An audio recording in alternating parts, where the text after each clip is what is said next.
For the next 16 episodes, I'm going to explore the trust economy and why dependability matters. Let me ask you something. How many promises have you broken this month? Not the big dramatic ones. I'm not talking about betrayal or deception. I'm talking about the small ones. The I'll get back with you by Friday that turns into next Wednesday. The let me look into that disappeared into the black hole of your to-do list. The I'll try, that dangerous little phrase, I'll try to make it happen. Here's what nobody tells you. Every single one of those moments was a transaction, a withdrawal from an account you didn't even know existed. It's your trust economy. Today, we're going to open up that account, look at the balance, and figure out whether you're building wealth or heading toward bankruptcy. Welcome to the trust economy. Dependability matters.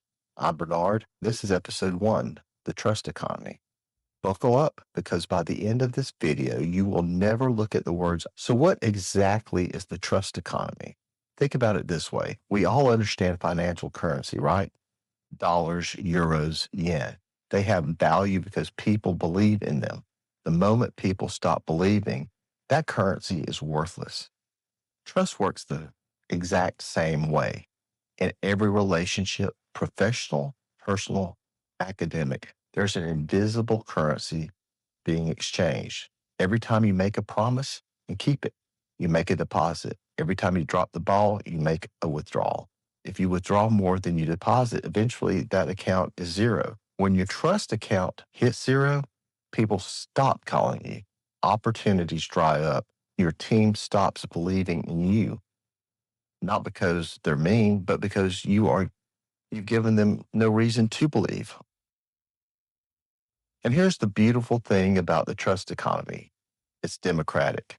It doesn't care about your title, your degree, your LinkedIn followers, or your corner office. The CEO who never follows through has less trust currency than the intern who delivers every single time. Dependability is the great equalizer. Let's break this down to the DNA level. What actually makes up a promise? Most people throw promises around without ever thinking about what they're actually committing to. A real promise has 3 components. Number 1, a specific commitment. Not I'll help out, but I will review your proposal. Specificity is the best building block. Number 2, a defined timeline. Not sometime soon, but by Thursday at 3 p.m. Without a timeline, your promise is a wish. And number 3, the follow through. This is the execution. This is where most people fail because they never built the structure to support the promise in the first place. Think about it like architecture. You wouldn't build a house without a foundation, framing, and a roof. A promise without specificity, timeline, and follow through is like building a house with no foundation. It might look good for a minute, but the first storm is going to bring it crashing down. And here's the uncomfortable truth. In the trust economy, a broken promise doesn't just disappear. It compounds. Like bad debt, it earns interest. One broken promise makes the next promise weaker. 2 broken promises and people start hedging their bets. 3 broken promises, they're already made a backup plan that does not include you. Now, we need to talk about the 2 most dangerous words in the English language for anyone who wants to be dependable. Those are, I'll try sounds reasonable, doesn't it? It sounds humble. It sounds like you're being honest about your limitations. But let me tell you what I'll try really means. It's an IOU with no due date, the check written on an account with no balance, the promise wrapped in an escape clause. When someone says, I'll try to finish the report by Monday, what they're really communicating is, I'm giving myself permission to fail. And I want you to be okay with it. That's not commitment. That's a pre-negotiated exit strategy.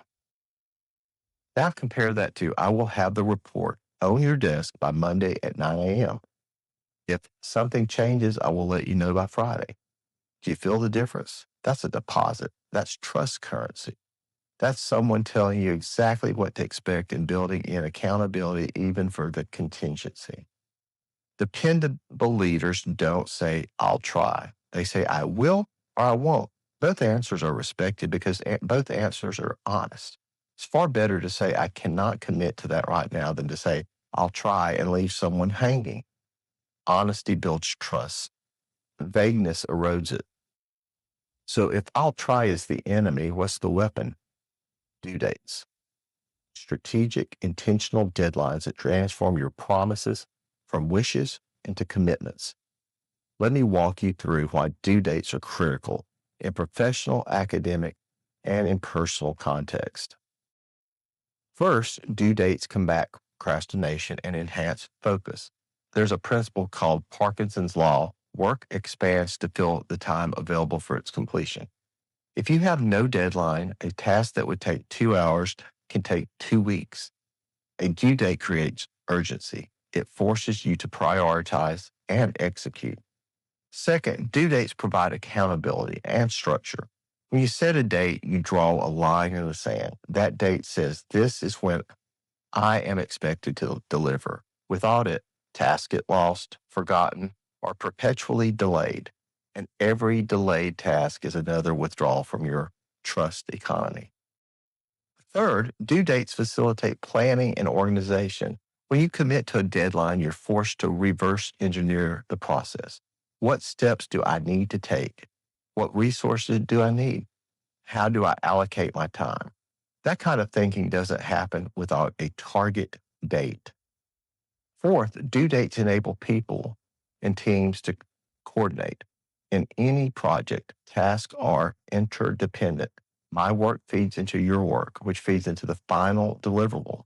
When one person misses a due date, the entire chain breaks.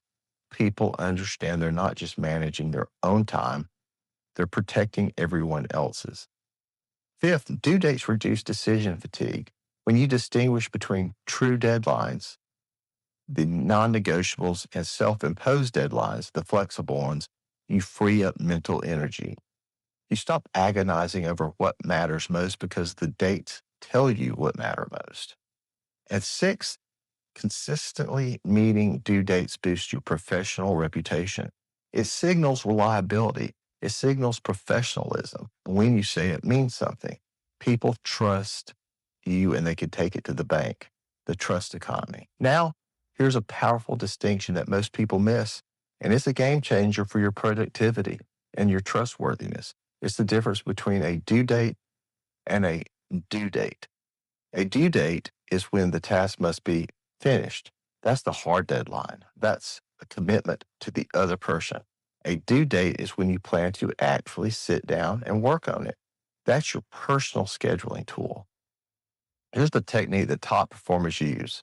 Set your due date well before your due date. If a report is due on Friday, your due date is Tuesday. If a proposal must be submitted by the 15th, you're working on it by the 10th. This creates a buffer, a safety net that allows for the unexpected without breaking your promise. Some people set their calendar to trigger on the due date while tracking the hard deadline in the task title. That way, the urgency hits when you need to start working, not when you need to be finished. That shift from reactive deadline chaser to proactive planner is one of the fastest ways to start making massive deposits in your trust economy. All right, now it's time for the part that might sting a little, but growth doesn't happen in comfort zones. So let's do this together. It's time for your trust self audit. Honestly answer these questions, not the version of yourself you wish you were, but the version that shows up on a random Tuesday when nobody is watching. Question one. When you say you'll do something, what percentage of the time do you actually do it on time? Not eventually get it done. Be honest. Question two. Do people follow up with you to check if you've done what you said? Because if they do, that tells you something. It tells you they've learned not to count on you or your word alone. Question three, how often do you use the phrase, I'll try or I'll do my best instead of making a firm commitment? Question four is, when you miss a deadline, do you proactively communicate or do you wait and hope nobody notices. Question 5. If your team, your family, your clients were asked to rate your dependability from 1 to 10, what number would they give you? Not what you'd give yourself. If any of those questions made you uncomfortable, good. That discomfort is the gap between where you are and where you could be. Unlike your financial credit score, your trust score can be rebuilt starting right now with the next promise you make. So here's your challenge. For the next 7 days, I want you to do 3 things. Number 1, eliminate I'll try from your vocabulary. Replace it with I will, I won't. No more IOUs with no due dates. Every commitment you make has a specific action and a specific time. Number 2, set a due date for every due date. Before you commit to when something is due, decide when you're going to do the work. Build the buffer. Protect your promise before it's even in danger. Number 3, conduct your trust self audit. Write down the 5 questions and answer them. Put a number on your dependability because you can't improve what you don't measure. This is the trust economy. In episode 2, you're going to go even deeper. We'll talk about the cost of broken trust and how to start making deposits that compound over time. If this video challenged you, hit that subscribe button, ring the notification bell so you don't miss a single episode. Drop a comment below and tell me what's one promise you're going to keep this week. Remember, in the trust economy, your word is your wealth. Make it count. God bless you until next time.